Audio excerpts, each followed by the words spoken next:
I've never been the biggest fan of crossovers.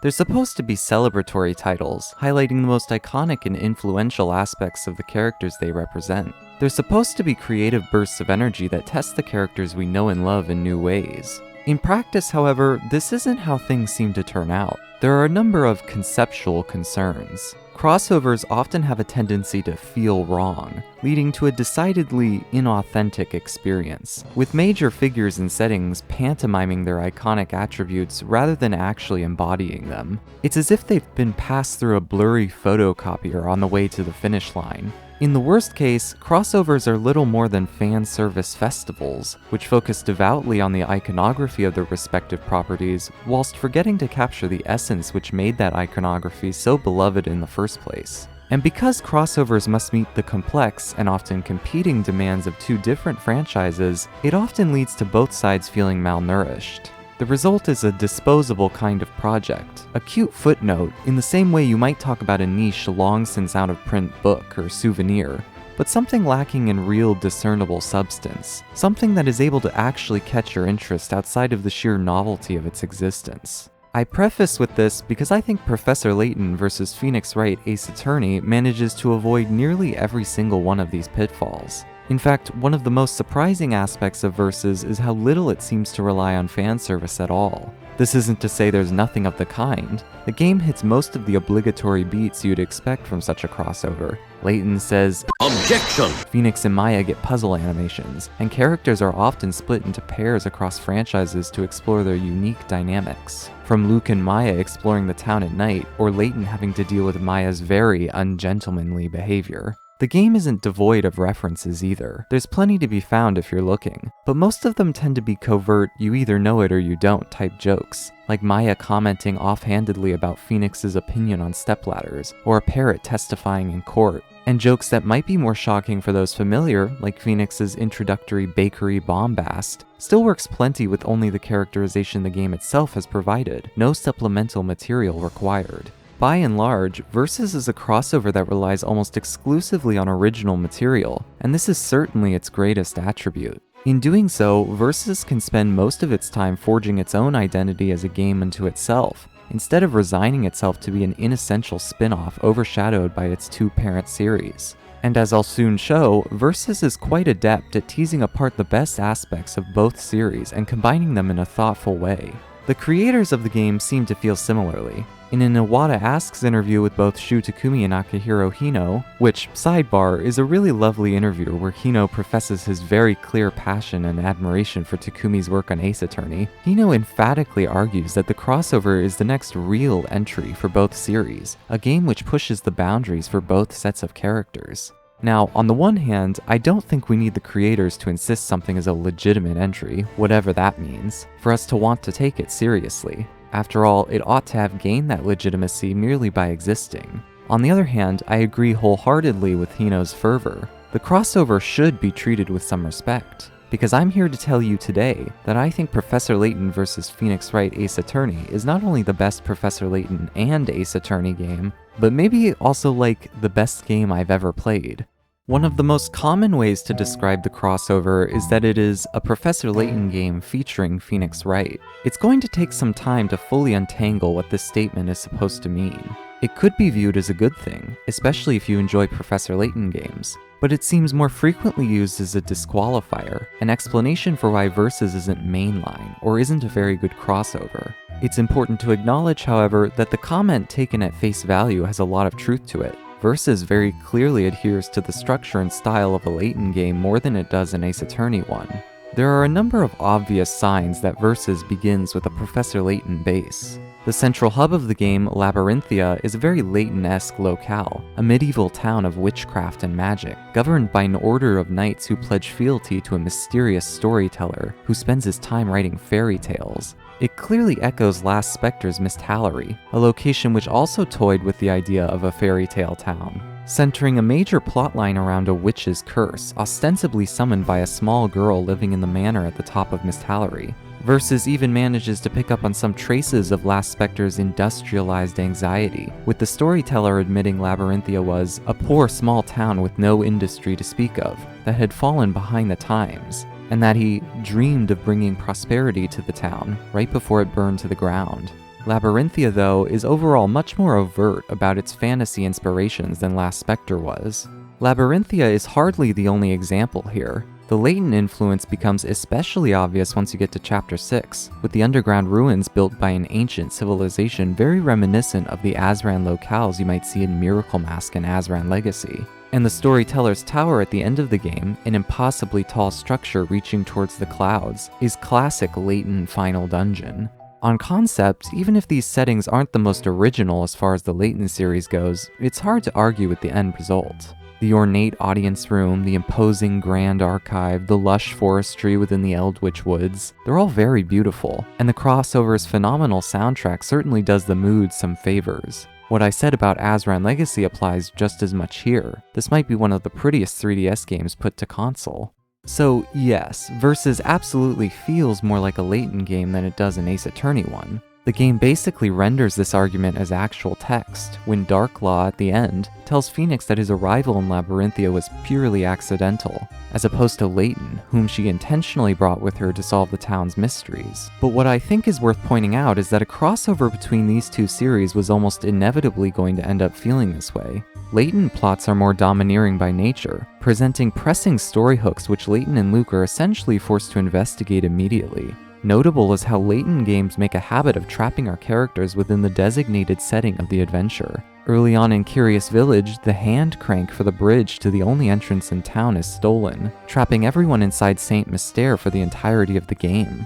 The group is quite literally railroaded into traveling towards the phantom town of Full Sense in Diabolical Box. Layton and Luke are transported to Future London less than an hour after Unwound Future begins, although this admittedly doesn't last the whole game. Considering the exigent situations the characters find themselves in, it shouldn't be surprising to learn that, excepting Azran Legacy and Layton's mystery journey, all of the Layton games take place within the span of 1 to 4 days.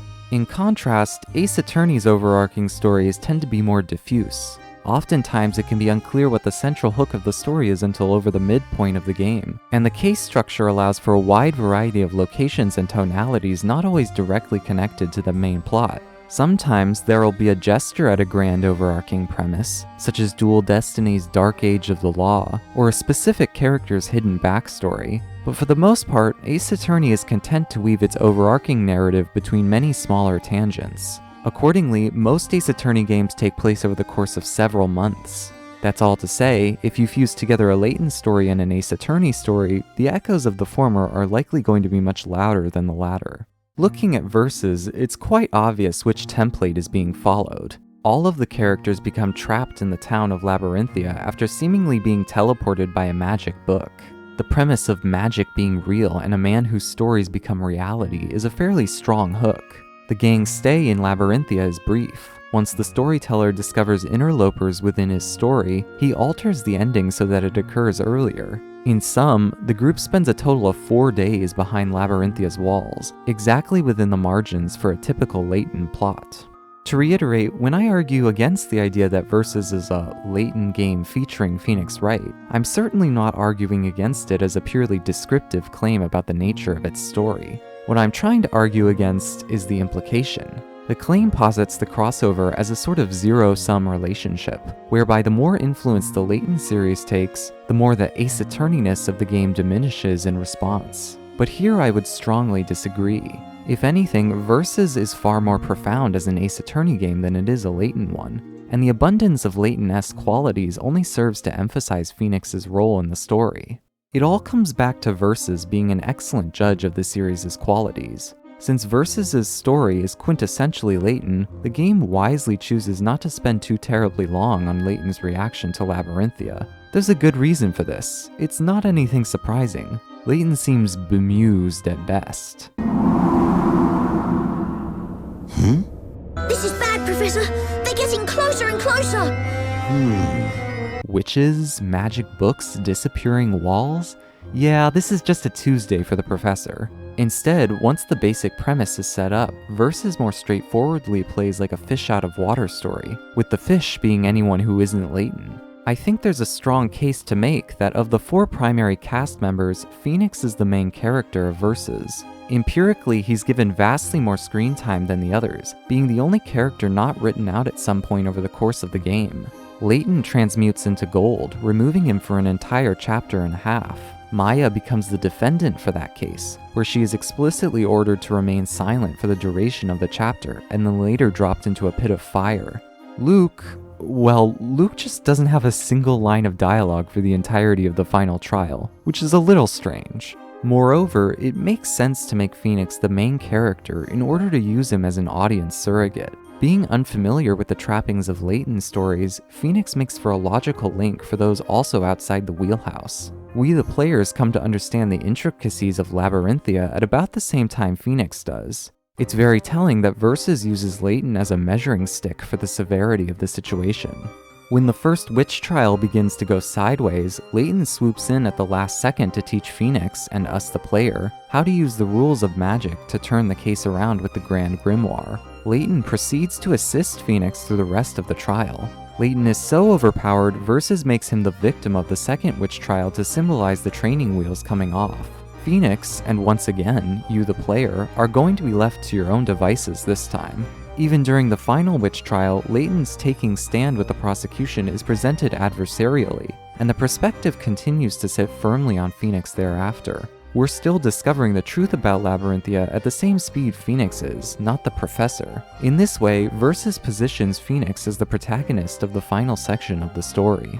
Layton is repeatedly shown running circles around the other characters. While Layton rather intuitively grasps the courtroom proceedings of Labyrinthia, enough to teach Phoenix about them, Phoenix is not able to step into Layton's domain so easily. Layton must also teach Phoenix and Maya how to solve puzzles, in a charming scene where the characters simulate the experience of verbally solving a typical Layton brain teaser, reminiscent of the matchstick puzzles from Curious Village. Phoenix and Maya are unsuccessful. Although to be fair to them, I really can't think of a single puzzle from any Layton game that requires the use of a decimal, so methinks the professor should start playing by his own rules. Layton being a more impenetrable figure than usual makes the priorities clear. Versus may be a Layton story, but when it makes Phoenix the focal point of the group, and places the player's understanding of the stakes in lockstep with him, Versus centers a distinctly Ace Attorney perspective throughout. It is essentially a Layton story from the vantage of the other side, and despite the game being pitched to multiple groups of people, it seems to me the audience Versus is trying to court most are the Ace Attorney fans with no reference point for Professor Layton.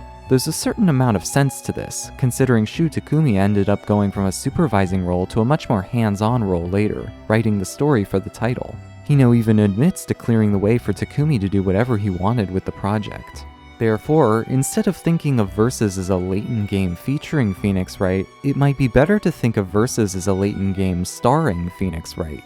I do not think Versus is a Layton game at the expense of an Ace Attorney one. So, we've finally gotten to the bottom of this vexing statement. Or have we? I think there's still one more, interrelated yet important, angle to consider. Labeling Versus as more of a Layton game as a critique misses a key possibility, that beyond inevitability, or allowing us to view a tested format from a different angle, this seeming imbalance was simply the correct choice for the game to make. We have to think about what is so appealing about each series. There are a lot of possible options to choose from with Professor Layton, but here is my thought. If I had to choose just one quality, I would say the atmospheric settings and cinematic set pieces are what draw me in most. And it would be a shame, perhaps even a mistake, for any game claiming to represent the Layton series not to carry over this critical aspect. Luckily, Versus carries this over and then some. I've already talked about Labyrinthia itself, but as for the cinematic set piece angle, well, that's never been better, quite frankly. Studio Bones animated the cutscenes for the first and only time in the Layton series, in what is undoubtedly the best collection of cutscenes across the entire franchise, which is an already high bar to clear. In fact, one of the most underrated aspects of Versus is that it's kind of badass. There's just no other way to put it. High-speed car chases against witches, ironclad knights as prosecuting inquisition, giant dragon summoning swallowing people alive, not to mention multi-knight sword duels. I mean, it's a lot even for a Layton game. But the cool factor isn't limited to just the cutscenes. The voice acting is strong across the board, hardly a surprise from the ever-reliable Side UK production company. It's always fun to play Spot the Final Fantasy XIV VA. Characters speak with the gravitas one would expect from an epic fantasy story. As far as I'm concerned, the best pre-trial Ace Attorney moment will forever be when Phoenix girds himself for the finale with this raw line delivery. Let's do this. Come on. And who can blame him when the courtroom looks like this? All those present, pay attention, so that the truth may be burned into your memory. Today, the legend of the Great Witch shall become a closed chapter in the history of Labyrinthia. I will admit, I quote an embarrassingly large amount of dialogue from this game to myself. These production qualities are not small things. They add a vibrancy to the story that sticks out. These things are what, as Darkalaw puts it, burns these moments into your memory. They are by and large new inventions for the Ace Attorney series here, and key tenets of the Layton series, cranked up to 11 for the crossover. It is for this reason that I think the choice Versus makes here was the correct one. Fundamentally, what would be the appeal of Layton starring in an Ace Attorney story? I do not believe this would work nearly as well as its opposite. Layton specializes in otherworldly, high-concept mysteries, and less so small-scaled locked-room murders. A more diffuse, episodic case structure would rob the crossover of the ability to capitalize on the attention-grabbing premises Layton is so good at making. Having less free-form movement across the town by limiting access to areas only relevant to the case would diminish the ability to create a strong, cohesive setting. There would be little left to represent the Layton series' core strengths. A good crossover is not necessarily the one that gives equal balance between the things it's crossing over. Sometimes an unequal mixture might be the perfect combination. So when Versus styles itself as a Layton game, what it's really doing is showing that it's paying attention, and designing itself specifically to embolden the pre-constructed talents of its respective series. It's one of the key ways in which Versus is a very intelligent crossover. But I've thus far spent a lot of time talking about the strengths of the Layton series. Is Versus just as intelligent at picking apart Ace Attorney? The English Turnabout might be a top 10 Ace Attorney case. Yeah, I didn't expect that one either. As the tutorial case, and an introduction to the series for a whole new set of people, The Trial in London is a surprisingly strong statement of intent for the series. The case starts off on a rather unusual note. The client is pleading guilty, but something is clearly wrong. The defendant seems out of sorts, almost like a zombie. The facts on the record don't all seem to line up. The witnesses' stories have obvious holes in them. What's most striking about the English Turnabout is how infectious Phoenix's conviction is. It's a case where, in just a few short testimonies, Phoenix becomes so certain of Ispella's innocence he's willing to completely blow past her guardian's wish to plead guilty, regardless of what she or anyone else has to say about it. The whole case is bursting with absurd energy. It's a case where the first witness is a laughably incompetent security guard supreme who bungles his testimony about the incident to show that he's definitely the smartest guy in the room. And the next witness is a chef who starts chopping fish and peeling potatoes in the middle of her testimony. It's a case where everyone in the courtroom is touching and handling the assault weapon in a vain attempt to prove their argument. A majority of the trial is time spent debating about the position of the fingerprints found on the metal pipe used to batter the victim. It's a clever turnabout in which the fingerprints indicate Ispella held the pipe backhanded, a position that seems implausible for hitting someone taller than her on the back of the head, but a much more plausible fingerprint position for a defendant trying to stop a metal pipe from falling on her head. It's this satisfying focus on minutia that makes the contradictions fun to spot. More importantly, all of these aspects really hit at the philosophy of the Ace Attorney series on the whole. Ace Attorney envisions an idealized version of the law, where validity and integrity are placed at its foundation. The series' emphasis on the word turnabout rejects the idea of the courtroom as sterile inevitability. Instead, the courtroom is a kind of laboratory, where defense, prosecutor, and witness hypothesize and experiment, where ideas are tested and rejected in the pursuit of the truth.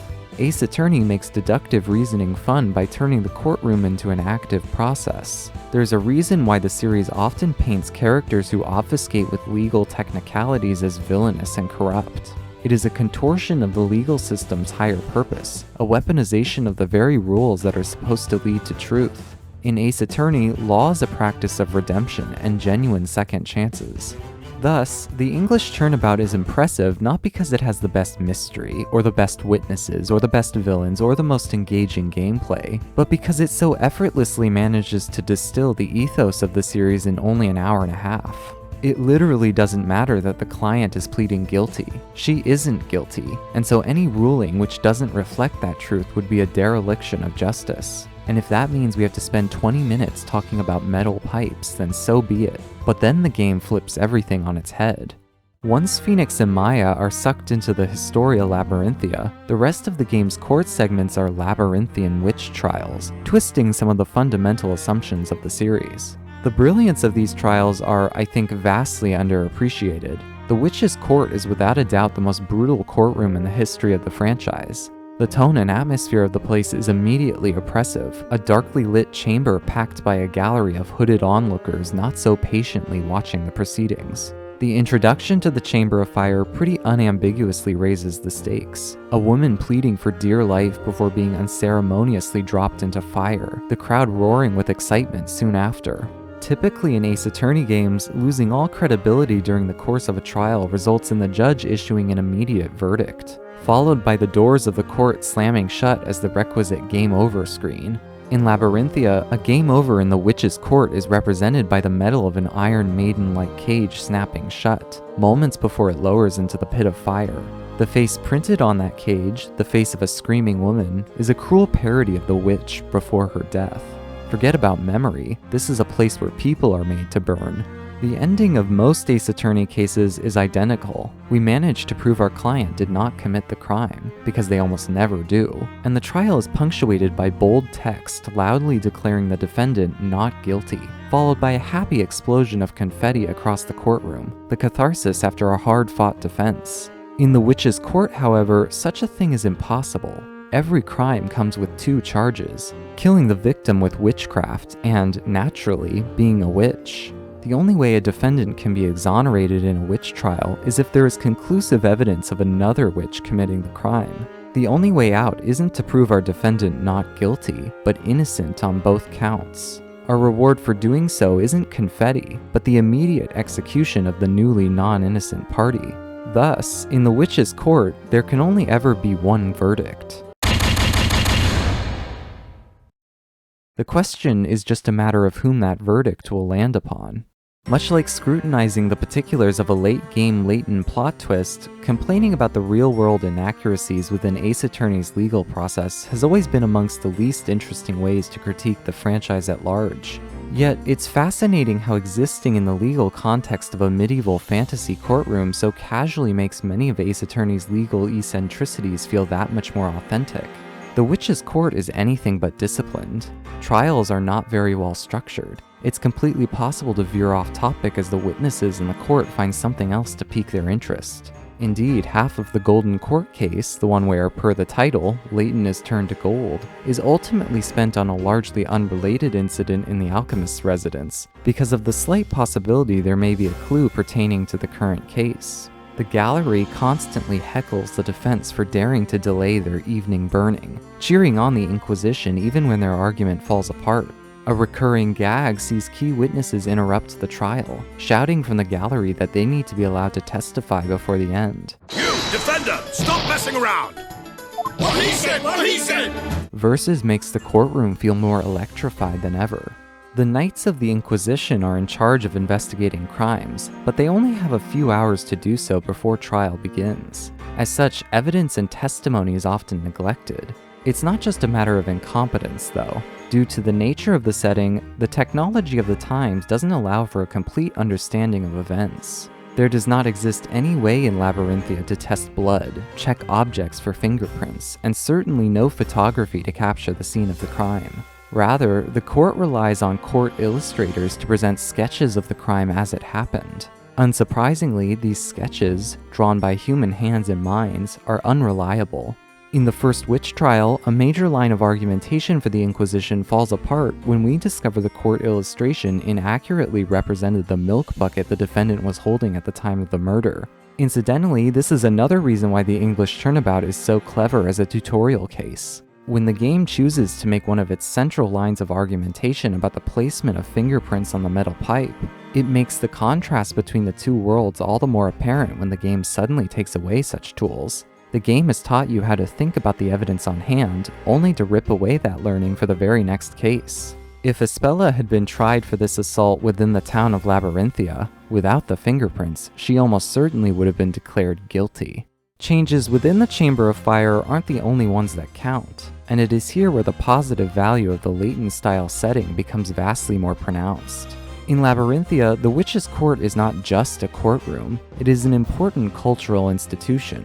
Random villagers on the street, such as the town courier, later become key witnesses in future trials. Vice versa, key witnesses later become random villagers on the streets of Labyrinthia. The townspeople demanding to see burnings make it clear that the courtroom is used as a public spot of evening entertainment, rather than a building for justice to take place.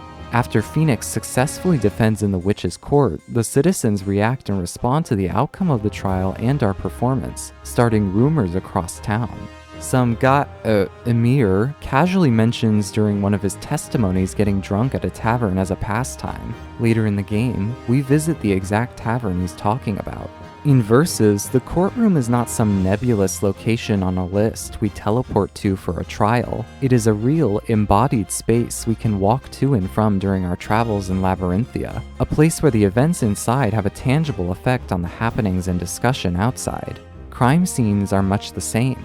Instead of cordoned off zones, each crime occurs within a very specific part of Labyrinthia, something you'll eventually be able to place as your understanding of the town's geography grows. The crime scene for the Fire Witch case, in which 2 people are engulfed in flames, occurs just between the path to the court and the marketplace. And little do you know that each time you pass the bell tower in the town square, you're actually passing by the game's final crime scene. But the true appeal of the witch trials lies in more than just its context. Mechanically speaking, Versus introduces 2 clever concepts to the Ace Attorney formula: mob testimonies and magic. Having multiple witnesses at a time on the stand greatly changes how the story goes about proving the accused's innocence. Because witnesses react to each other's testimonies, demonstrating a contradiction with evidence often provides little headway. You must also deal with how other witnesses bias and manipulate each other's accounting of events. In the Fire Witch trial, the 4 witnesses begin in lockstep, changing each of their stories in turn once a contradiction is presented to them. Once Amir joins the fray, the group openly conspires with one another in order to make their testimonies more consistent. Likewise, we finally begin to make ground on the case not when we provide exculpatory evidence, but only once the witnesses start to lose cohesion with one another. Emir claims he heard a voice call his name from behind, causing him to turn around, but the only witness behind him earlier testified to being completely speechless during the entire incident. Later, when Kira claims her glasses fell into the milk bucket after the incident had occurred, Mary accuses Kira of lying on account of Mary taking the milk bucket back to her farm first thing before it went to waste. There was no time for Kira to touch it. In the Golden Court, Luke reacts poorly to Miss Primstone's testimony that the professor threatened the witch with a knife before turning to gold. The professor would never even think about doing that. Eventually, the individual motivations of the witnesses come to light and in conflict. In the Witch's Court, we win by turning the united front against itself. Throughout the testimonies, other witnesses will interrupt cross-examinations with their own commentary on another witness. Much of this dialogue is banter with little bearing on the case at hand. It becomes critical to ignore these streams of consciousness, tempting as they may be. In the Golden Court, Emir will react to Bardley's testimony, but this is a trap. You have to get further into the testimony and wait for Luke to react to get some critical information. In the final witch trial, this set of mechanics is taken to their absurd extreme, a 10-witness-long chain of vigilante guards, each with their own thoughts and opinions and interruptions to bring to the proceedings. I have been mulling over this incident, and just now the realization dawned on me. I remember nothing, Wordsmith helpfully adds to the court record. The appeal of magic is obvious. At a base level, presenting magical spells from an old tome as decisive evidence in a court trial is just a really cool idea. On a more abstract level, however, introducing magic vastly augments the logic through which you think about how the crime is committed. For this reason, Versus adheres to a very strict set of rules for its magic system. To cast a spell, witches must be in the possession of a Telea Magica, and an incantation will only work should the incantation's corresponding magic gem be installed within the scepter. In the fantasy setting of Labyrinthia, magic is little more than a unique kind of logic, offering a new way in which the incidents can be deductively analyzed. This rule set, alongside the actual effects of the magic cast, radically changes how we consider the evidence on hand. A majority of the discussion within the trials turn around the rules set up by the game. In the Fire Witch, most of the case is spent on how the defendant hid her Telea Magica from view using the invisibility spell Demir, as evidenced by the gem equipped on one of the handles. And locked room murder mysteries, as with the one in the Golden Court, take on a whole new dimension when summoning familiars and opening portals to different rooms in the house are all fair play. Of course, we begin to eliminate possibilities by thinking within the constraints of the magic system. Momentum in the Golden Court begins when we prove the witch tampered with her Telea Magica by swapping out the real magic gem used with a fake gem of a different spell. The mob testimonies combined with the magic system invigorates the trials of verses in ways that feel far more substantial than any gimmick of the week could hope to. This is because, rather than acting as a discrete gameplay segment which is merely added on to traditional mechanics, such as with Apollo's bracelet, the mood matrix, or the divination seances, the trials and verses are built from the ground up according to the setting of the game, changing the core of how you reason through the cases without ever actually needing a newly dedicated gameplay segment. These mechanics manage to change everything while basically changing nothing. It opens up a world of possibilities for the series, where the types of crimes and how they're committed can be radically altered. It even demonstrates the viability of the Ace Attorney formula within genre-specific setups. We could imagine any number of Ace Attorney spin-offs in completely new fictions, where the logic and evidence of each trial is built around the specific systems of that setting. It is arguably the most experimental Ace Attorney has ever gotten. While the great Ace Attorney would certainly go on to build off of Verse's ideas, namely the multiple witness testimonies and comparing testimonies via the summation examinations against the jury, the great Ace Attorney still lacks that specific speculative genre edge. It doesn't have the same shock as watching a witch burn or discussing the particulars of a dragon summoning. It very literally doesn't have the same magic as Verse's. In that way, though it would be easy to say Verses walked so Great Ace Attorney could run, we shouldn't be so stingy with the superlatives. Verses was already sprinting.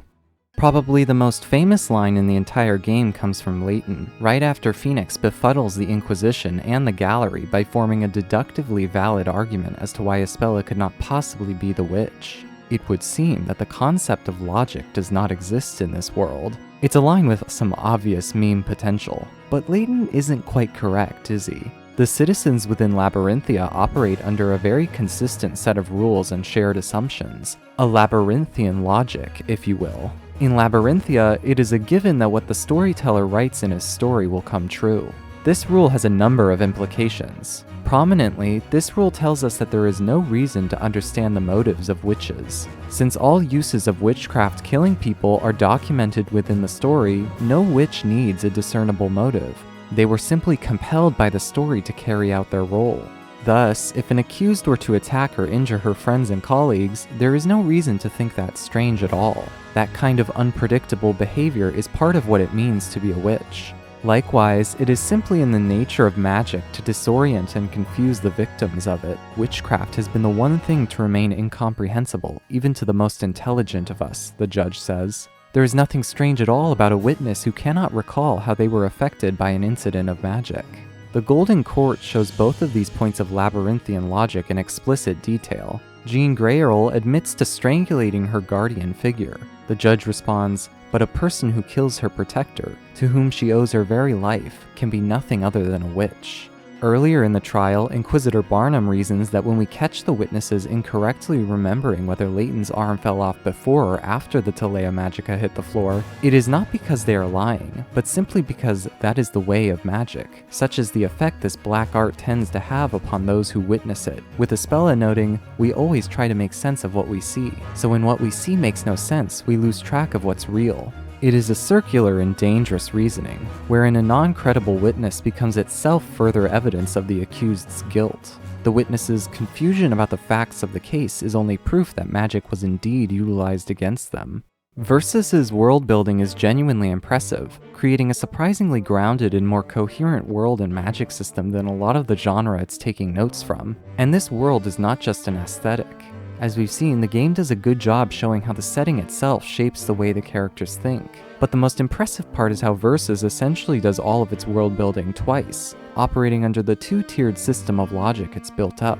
The logic of the quote-unquote real world, as established by the prologues, where blood and murder weapons can be analyzed, and the logic within Labyrinthia, where victims can be rendered instantaneously unconscious with no more than a single word. The word is Fanefall, in case you were wondering. Labyrinthia becomes even more labyrinth at the end, when the game loops back around on itself and the real world subsumes the fantasy. Versus is essentially engaged in nested world building, where the magic of Labyrinthia is designed to be interpretable enough for players to be able to poke and prod at its rules during the court segments, but also so that those same rules can later be explained under the context of a different setting. We learn that the restrictions placed on Labyrintia's magic were anything but arbitrary. They were pragmatic concerns needed to create the verisimilitude of a real fantasy town. As it turns out, Labyrinthia is an artificial creation, wherein stagehands called shades utilize cloaking technology to construct the illusion of magic. The reason why witches are given Telea Magicas is so that their status within the story can be clearly marked and tracked by the shades at all times. There being a 2-spell restriction on any one scepter is to limit the amount of magic that needs to be manufactured at any given time. The need for a verbal incantation is to indicate when the shades should render the characters in the scene unconscious and begin designing the set to imitate the magic spell cast. It is the most extensive explanation a Layton game has ever given for one of its late-stage plot twists, and, like most of Versus's plot, these twists are very much in keeping with the general style and character of Layton games. These rules form the basis of Project Labyrinthia, a grand plan meant to further medicinal and pharmaceutical interests. Much like the Witch's Court is to Ace Attorney, Labyrinthia is an experiment designed to test the limits of artifice on the human mind. The storyteller later states all of the residents of the town are voluntary participants. They were all dissatisfied with their lives and wanted to start anew, forgetting about their mistakes, forsaken unwanted identities. There are more people like that out there than you might think. It is perhaps the most believable part of such a wacky premise. It would be a mistake to say the reveal at the finale wipes away the stakes set up by the preceding 20 or so hours. Artificial or not, Labyrinthian logic has a real effect on its believers. The witches, the unlucky chosen ones within the story, are some of the most heartbreaking characters across the board. Jean Greyerl may just be one of the best quote-unquote villains from either series, demonstrating that the terror of witchcraft was anything but fake. Newton Belduke, childhood friend of the storyteller, was one of 3 people who knew the truth. He felt extreme guilt over the state of the project. The participants of Project Labyrinthia were promised a fresh start, freedom from their unfulfilling lives, but were instead given lives full of grief and fear. Fear that they would either become the victims of witchcraft or the perpetrators of it. To Belduke, the participation of Labyrinthia's people within this project was not voluntary. Even though they had themselves signed the contract, I believe he felt these people were being deceived, Layton says. For Belduke, the horror of Project Labyrinthia wasn't that people were actually being burned alive. It's that those people lived in real fear of being burned alive, experienced real pain, and the people who knew better did nothing to help. When Greyerl discovers her powers as a witch, she runs away, throwing herself into a nearby river to protect her parents. Belduke's later adoption of Greyerl only serves to steel his resolve. Belduke would proceed with passive resistance. Rather than entrench Greyerl further within the logic of Labyrinthia, teaching her that she is something to be feared, he would instruct her in the ways of science, the logic of the real world, dressed up under the pseudonym of alchemy in Labyrinthia. My life had been thrown into disarray due to the absurdity of magic. I had learned all about alchemy living at Master's residence. Alchemy is concerned with the logic that governs the world. I wanted to believe that there truly was such a thing. So I stayed in that place, hoping to one day see the irrational nature of magic overcome by the power of reason. If Greyerl could provide a rational explanation for the existence of magic, it would single-handedly destroy the logic behind Labyrinthia. Magic would no longer be an incomprehensible phenomenon, and its bearers would no longer be otherworldly demons for being able to cast it. Witches would be explainable, discernible, and there would be little reason for indiscriminate burnings. In alchemy, Belduke tried to offer Greyerl a small glimmer of hope in a story designed to snuff it out. Of course, this small glimmer is not enough. When the bell tower in the square is uncovered, the dark origin point of Labyrinthia, Belduc interprets it as a sign of divine retribution, that no matter how much he attempts to atone, it will never be enough. So he gives up, poisoning himself late one night in his study. Meanwhile, the townspeople continue to view the practice of alchemy, alongside the late alchemist's butler, with open suspicion and hostility, which Grail points out with disdain. Just listen to them. Listen to the wild gossip and accusations. Alchemists pursue knowledge of the rules that govern nature, but to the townspeople, alchemy is no different to magic. Thus we reach the tragedy of Grail's character. Even after suppressing her identity for him, she still suspects Belduc will betray her. In his suicide letter to the storyteller, Belduc asks him as his final wish to extricate Grail from the story and shield her from any more damage. But when Grail swaps out Belduc's letter for blank pages under the mistaken assumption that he was going to reveal her as the witch to the storyteller, she inadvertently robs herself of the one chance she had at protection. Her decision to frame Maya for turning Layton to gold and reduce prying eyes on herself forces the true nature of that letter out into the witch's court. If the fate handed to her by this town has made her life an ordeal until now, I hope from the bottom of my heart that a wonderful story awaits her next. Not the capital S story, but a completely new story, one dictated by her own will, without fear of persecution. Now the only story that awaits Grail is the one etched in flames. Other characters must face different challenges concerning the rules of the town. Inquisitor Barnum is an underrated prosecutor within the Ace Attorney pantheon. Not driven by any dark secret or tragic backstory, Barnum is little else besides his occupation, a knight meant to uphold the logic of Labyrinthia, an ever-dutiful pawn to the storyteller in his story.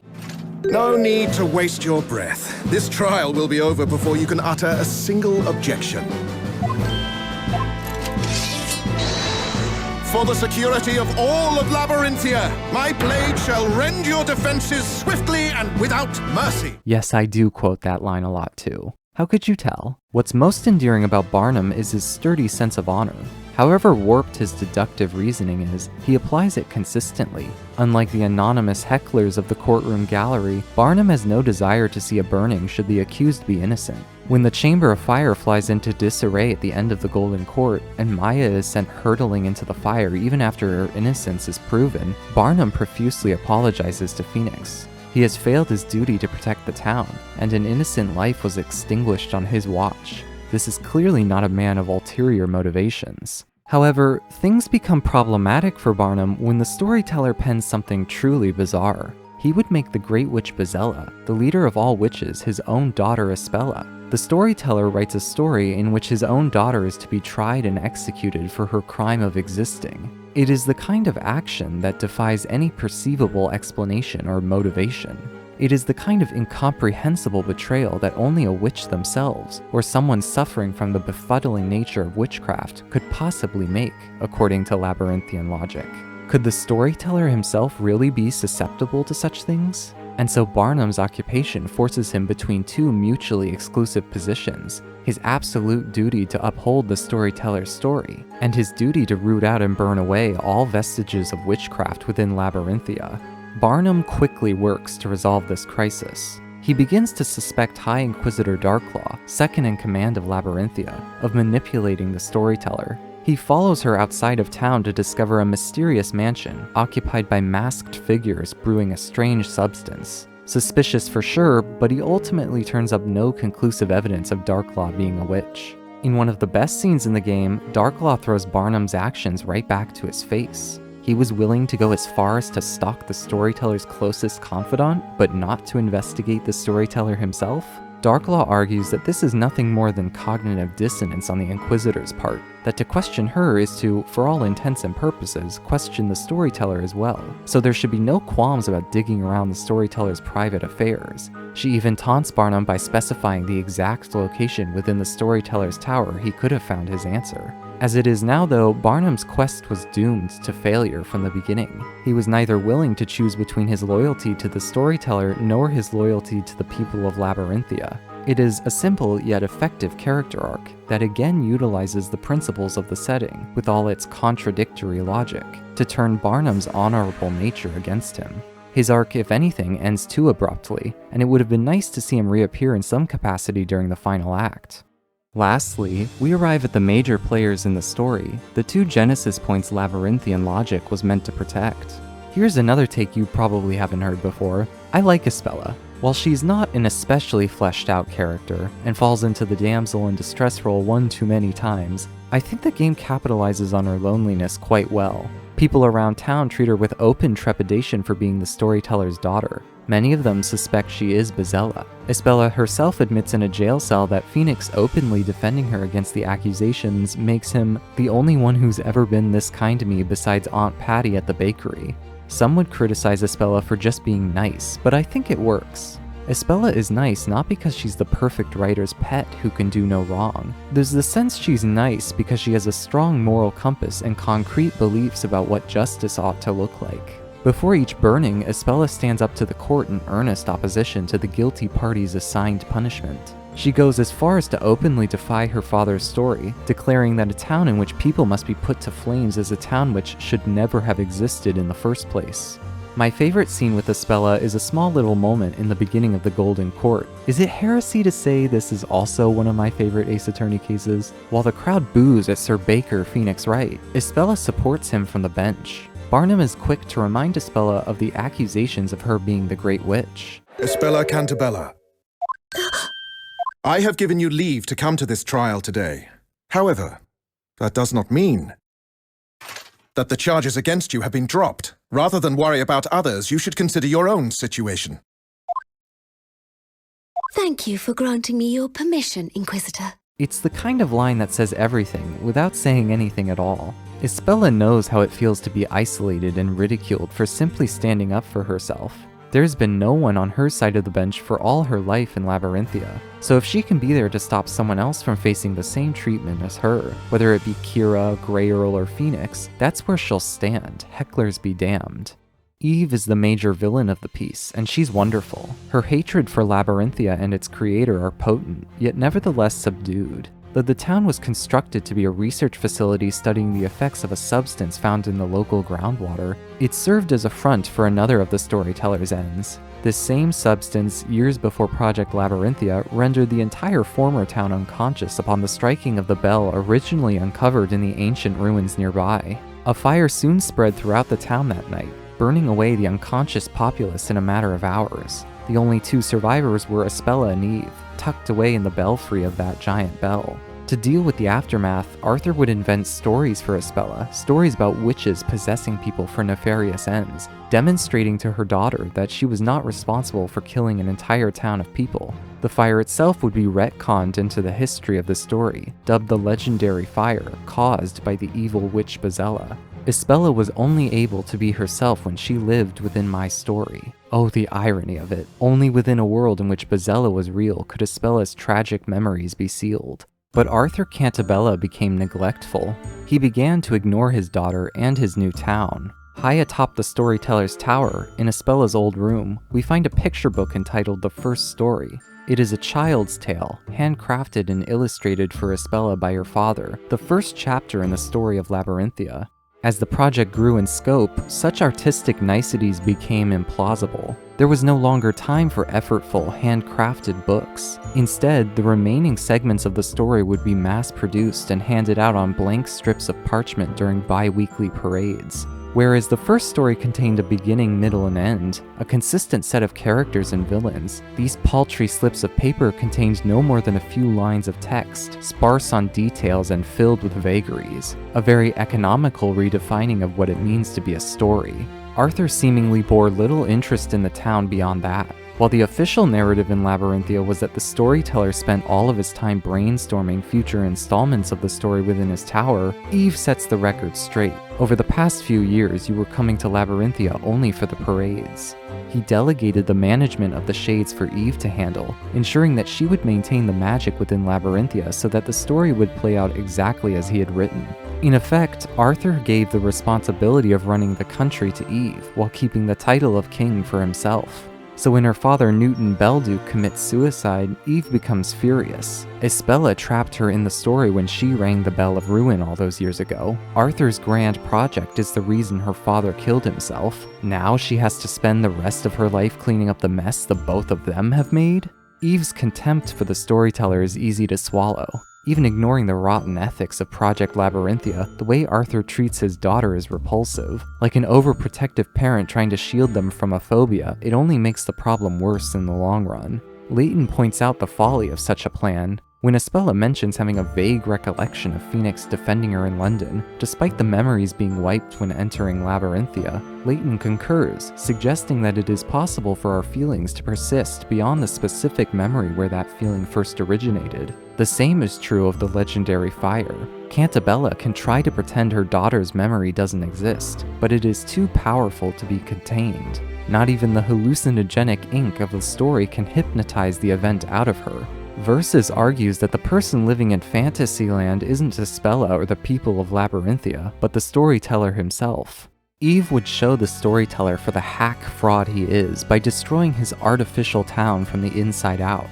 At the foremost, she decides to torment her least favorite character in Arthur's story, Isabella Cantabella. She begins to rewrite the story underneath his nose, making the storyteller's daughter the great witch who is burned at the end of the final witch trial. She pokes and prods at Isabella, trying to unlock her memories of the legendary fire and the moment when she rang the bell.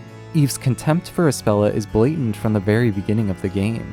It is no surprise she forces Isabella to plead guilty in the English turnabout, because in Eve's mind, Isabella is guilty of all charges. Believe me, it will be in Isabella's best interest if you end this trial as soon as possible. The more this trial drags on, the more traumatic it is for this poor girl. But that, in a sense, is exactly what she wants. Eve has transformed the institutions and citizens against Isabella, the very whole of Labyrinthia, into Isabella's own personal trial. And under new management, the longer Project Labyrinthia is allowed to continue, the more her memories will resurface, undoing all of the work the storyteller has built to hide Isabella from her own trauma. In this new version of the story, Isabella has been robbed of her agency, a puppet on a string, being led unwillingly to its fiery conclusion. Under Eve's story, Isabella's role is to suffer alone at the hands of the High Inquisitor Darklaw. Eve brings interlopers into the story, like Professor Layton, to figure out the truth behind the story and expose Arthur more concretely. Layton does his job flawlessly, counteracting every tiny obstacle and minuscule curiosity Labyrinthia has to offer. By the end, Eve feels totally vindicated, vocalizing her grievances directly to the face of the storyteller, the entire town of Labyrinthia as her audience. Look at you. What a fine author of that grand story you are. You left all the work in Labyrinthia to me.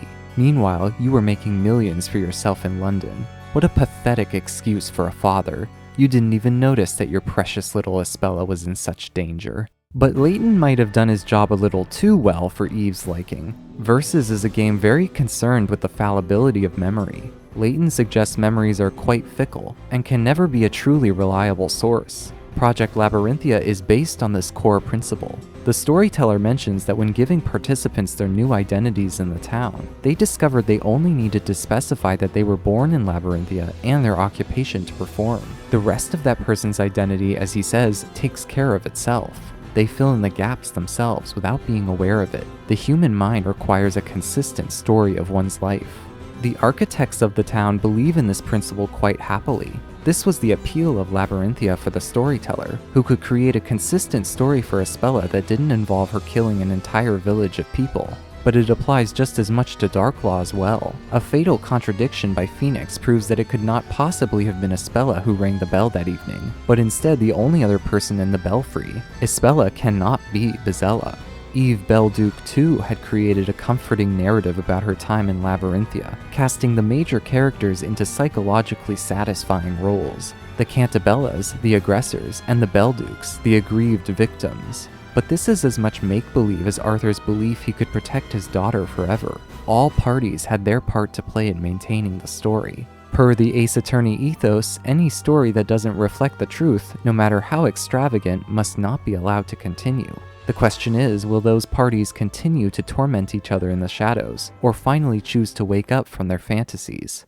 The final witch trial holds the answer. After the complete narrative of Labyrinthia has been laid out for all the citizens to hear, the judge sighs, expressing relief now knowing that nobody he sent to the flames has really died. There is no longer a need for this heinous institution. Eve reckons with the fact that she has blamed Espella for something she never did. And then, the magic over Labyrinthia now having been dispelled, the witch's court issues one final command. Its last verdict, an incantation it has never before been allowed to utter under the auspices of the story.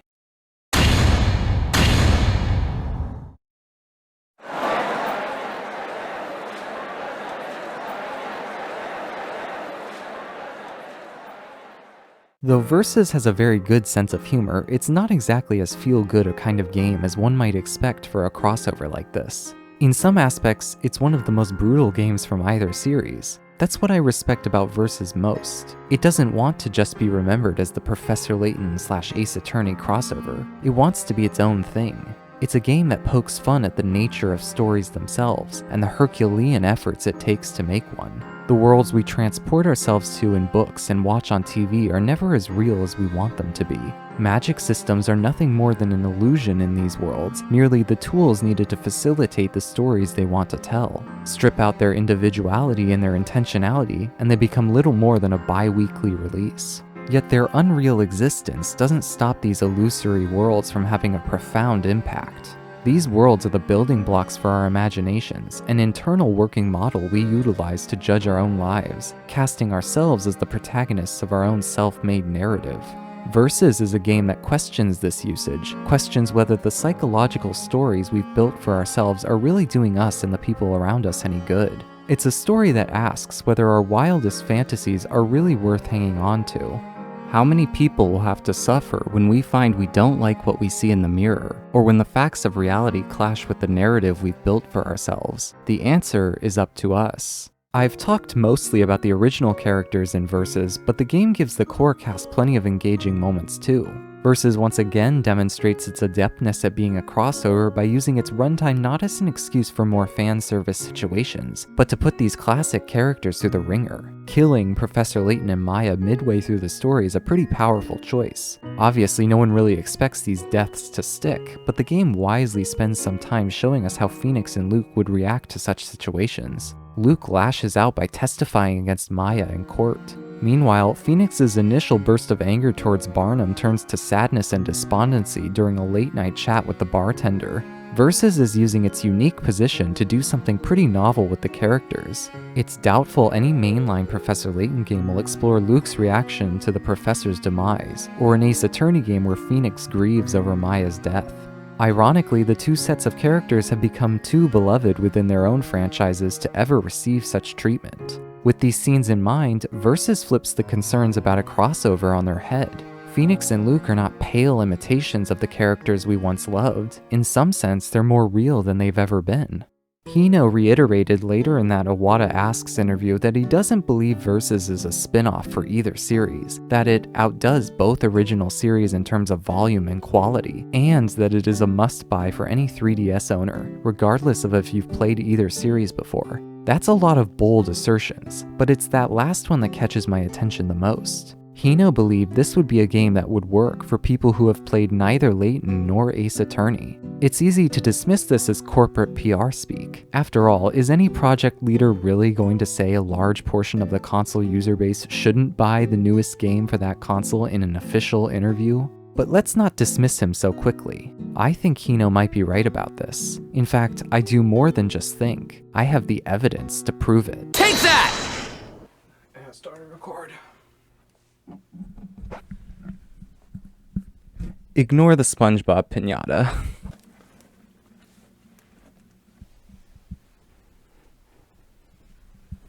My middle school was somewhat draconic. You were absolutely not allowed to have a phone out anywhere once the school day began, or you'd risk confiscation.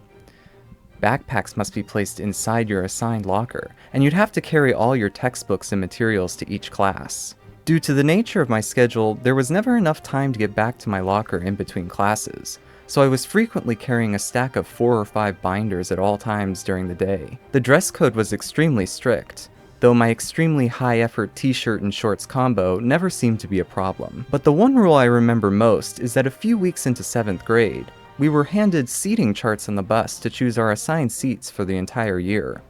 I didn't really mind. At least I would be able to sit next to one of my friends, and I wouldn't have to frantically search for a new place to sit every morning. That being said, the rule proved far more impactful than I could have imagined. It all started one September afternoon. There were 2 guys in the seat right in front of us, one with his 3DS on hand, and I couldn't help but overhear that they were talking about how to get a star medal in one of the special worlds of Super Mario 3D Land. Now, me being the resident 3DS game expert and Mario enthusiast, I of course knew exactly how to get that star medal, and I couldn't just leave a poor soul shy of 100% completion. So I helpfully offered my services, asking whether he wanted to know where it was. His name was Will, accepted my offer, but that was far from the end. One level moved on to the next, and my friend and I would continue to watch over the bus seat, teasing him whenever he died where he really shouldn't have, or me giving vague hints as to whether he had just missed another star medal. Will's friend beside him would crack the occasional joke. This little dynamic continued for the next week or so,